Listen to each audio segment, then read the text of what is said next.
Hello dear students, how are you? I hope you are fine, fantastic and doing excellent. Today I am going to take the topic Ohm's law. This is the topic from our chapter number 12, which is continue. In this particular topic, we shall discuss a very important relation between the potential difference and current. Today, when we discuss this topic, we shall find it is quite easy. But in 1827, a German physicist, Mr. George Simon Ohm,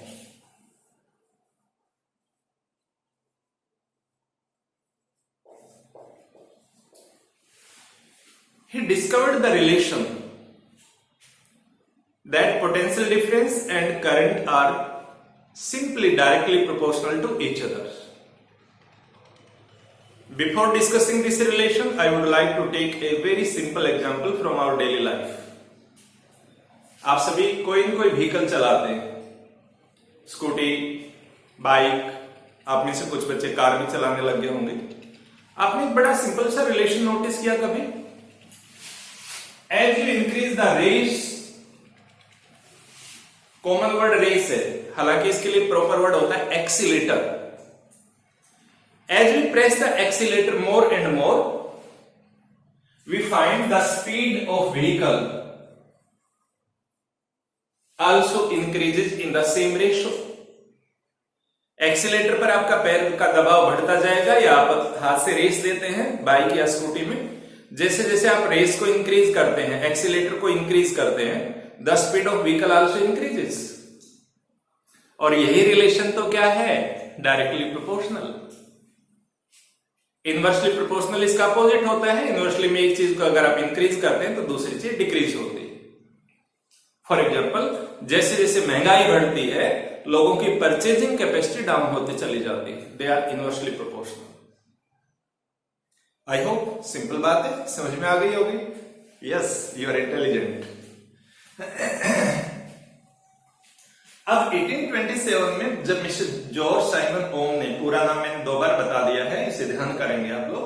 अब मैं आगे पूरा नाम नहीं बोलूंगा, I will simply say Ohm, that is the surname of the great scientist. In that particular time, he noticed, rather we can have an activity. हमारी book में एक एक्टिविटी है। एनसीईआरटी बुक अगर आप देखेंगे, in NCERT you shall find a simple activity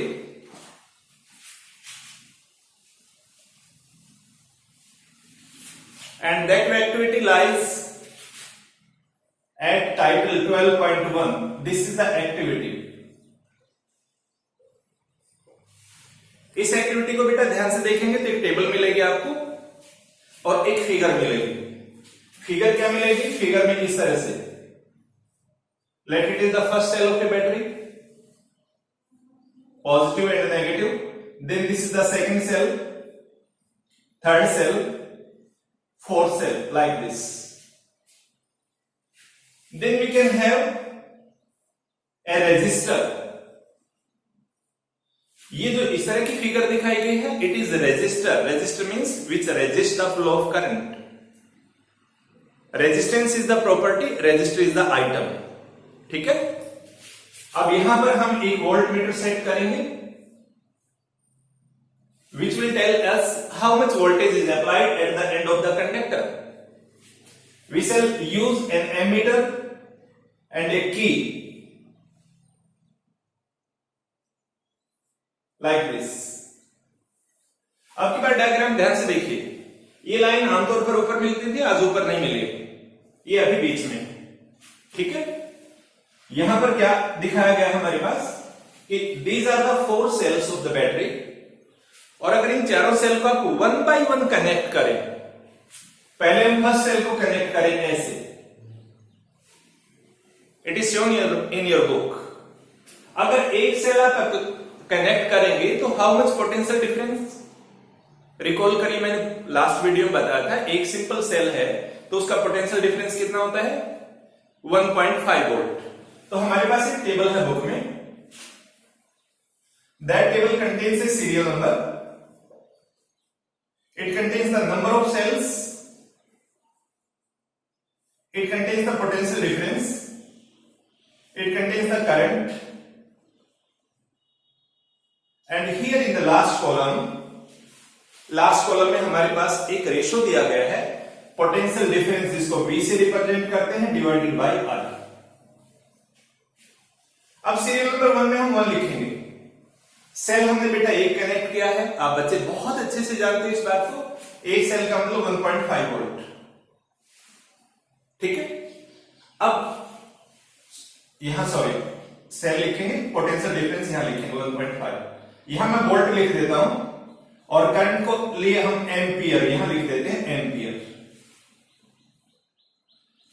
current मान लीजिए हमारे पास जो रेजिस्टेंस अप्लाई किया गया है उसकी वजह से सपोज करिए करंट आता है 0.5। अब V अपॉन I का रेशो लेंगे, इट इज 3। नेक्स्ट टाइम क्या करेंगे, एक सेल की बजाय हम एक और सेल कनेक्ट कर देते हैं ऐसे। बुक में ये परमानेंट है, अब हम इसको यहां से अगर इरेज कर दें, that means now these two cells are working in the circuit. अब अगर दो सेल यूज करेंगे, सीरियल नंबर भी 2 आ जाएगा, तो potential difference will become 3। And you will observe, मैं आपको ये एक्टिविटी दिखाऊंगा practically, I have the demo, ठीक है। Current increases to 1 and the ratio is again 3. 3 upon 1, 3.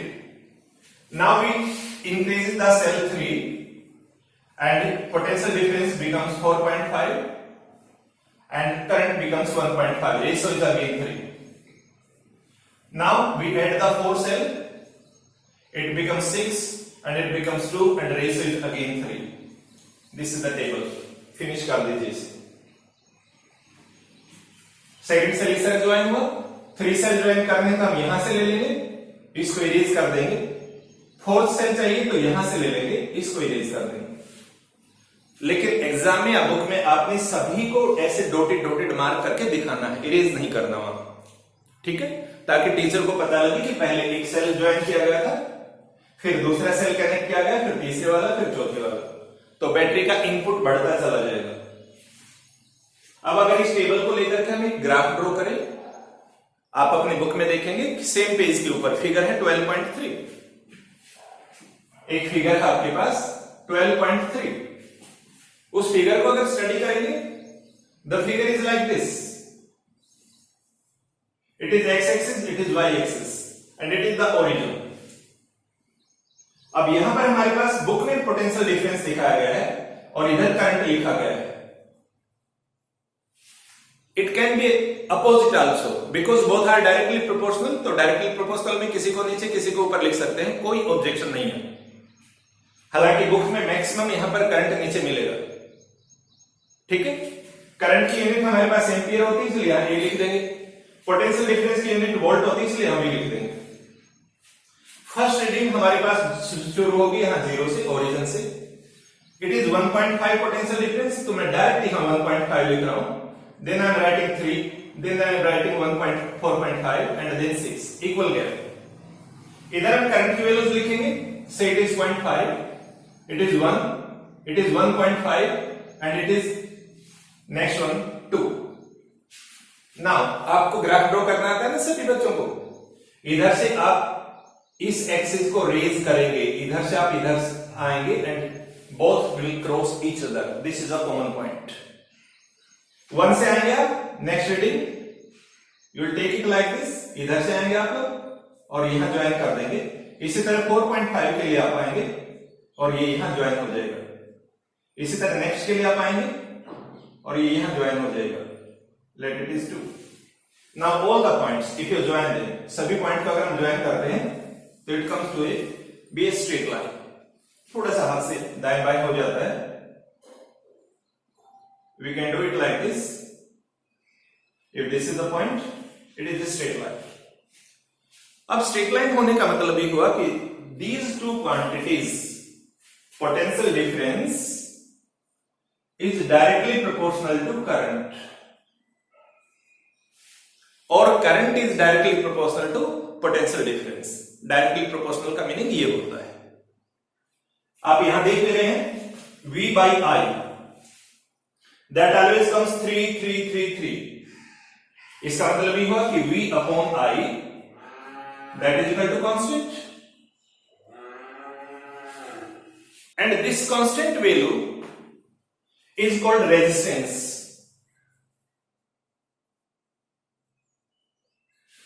So resistance is the property of a material to resist the flow of charge. कि उसके अंदर से जब चार्ज फ्लो करेगा तो उसको अपोज करेगा. We can simply write like this.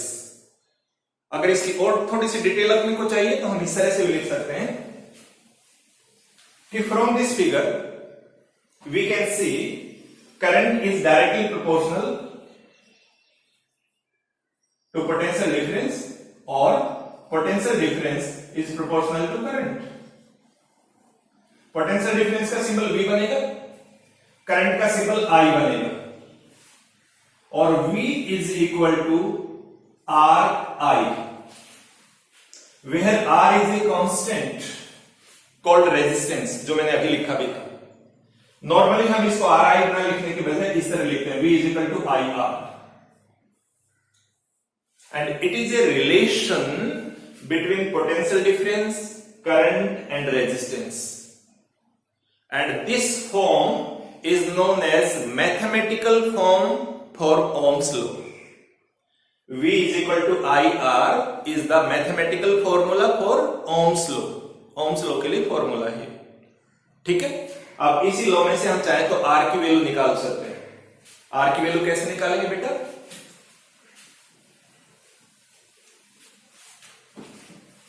V is equal to IR और R is equal to V upon I.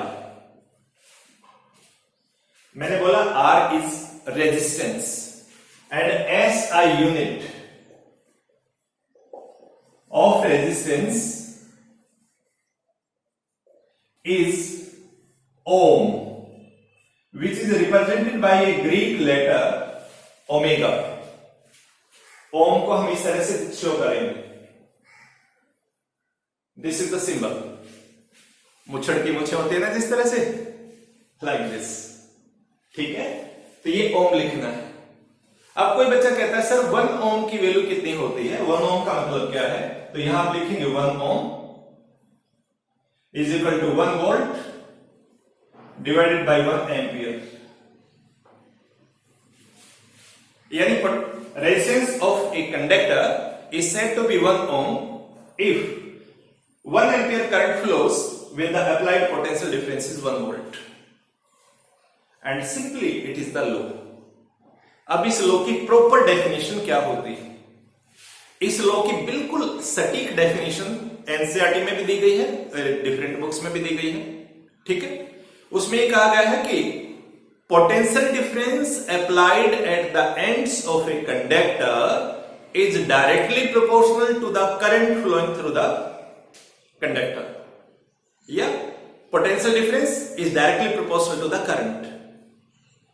और पोटेंशियल डिफरेंस कहां होगा? Applied at the ends of the conductor. जैसे हम एक कंडक्टर लेते हैं, रेजिस्टर लेते हैं. अभी बेटा देखिए फिगर दोबारा बनाता हूं. ये हमारे पास एक कंडक्टर हो गया. इसको रेजिस्टर भी कह सकते हैं आप लोग, इसे मेटेलिक वायर भी कह सकते हैं. NCERT metallic wire word use किया गया है.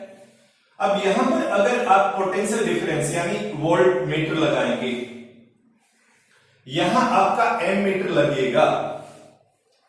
ओम्स लॉ हमें यह समझाता है अगर आपके वोल्ट मीटर की रीडिंग इंक्रीज होती है तो एमीटर की रीडिंग भी इसी रेशियो में इंक्रीज होती चली जाएगी. यानी potential difference applied at the end, ये एंड हो गए कंडक्टर के, applied at the end of a conductor, applied at the end of the metallic wire, potential difference is directly proportional to current. और you can say current is directly proportional to potential difference. लेकिन mister Ohm ने condition रख दी. Condition क्या रखी उन्होंने? Provided मतलब शर्त है, टेम्परेचर रिमेन्स कांस्टेंट। लेकिन मैं इसमें टेम्परेचर के साथ एक और वर्ड भी डालूंगा, और वो वर्ड होता है हमारे पास other physical conditions. Other physical conditions के बारे में अगले वीडियो में आपसे बात करने वाला हूं, ठीक है। अब फाइनल डेफिनेशन दोबारा सुनिए ओम्स लॉ की। According to Ohm's law, potential difference applied at the ends of a conductor is directly proportional to the current flowing through it, provided temperature and other physical conditions remains the same। समझ में आई बात? बिल्कुल simple words में कि जितना potential difference बढ़ाएंगे उतना ही current बढ़ता चला जाएगा, ठीक है। हिंदी में कहावत होती है, जितना गुड़ डालोगे उतना ही मीठा होता चला जाएगा। जितनी चीनी आप ऐड करेंगे, गुड़ आपको शायद देखा तो नहीं भी पता हो, ऐसे भी अंग्रेज होंगे आपके बीच में, ठीक है। तो as we add more and more sugar, the sweetness will go on increasing. Simply as we increase the potential difference, यानी बैटरी की वैल्यू जितना बढ़ाएंगे बेटा, करंट उतना ही बढ़ता चला जाएगा, ठीक है। क्लियर होगी बात ये? तो ये चीज आप बच्चों को ध्यान करनी है। It is a very simple phenomena but very very important. Exam में इसके बारे में जरूर पूछा जाता है किसी न किसी तरीके से घुमा फिरा करके। So many time definition is asked simply, या मैथमेटिकल प्रूफ पूछा जाता है। ध्यान करेंगे, मैथमेटिकल प्रूफ देना है, ग्राफ की फिगर भी आपको देनी पड़ेगी।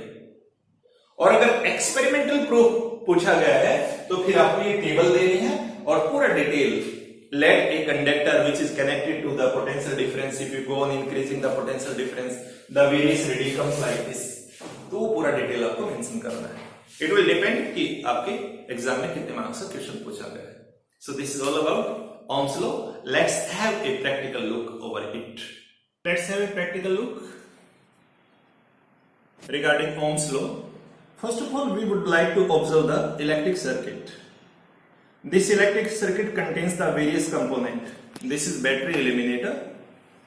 बैटरी एलिमिनेटर का मतलब ये हुआ कि जो हमारी सिंपल बैटरीज होती हैं, this device has eliminated, no need of those batteries now. ना ड्राई सेल की आपको जरूरत है, ना लेड एसिड बैटरी की आपको जरूरत है। It is the battery eliminator. It can be simply used with the help of AC means.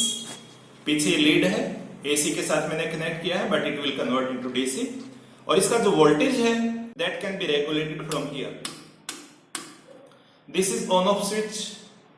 You can see there is no glow in the indicator, but जैसे मैं यहां ऑन करता हूं you can see this glow.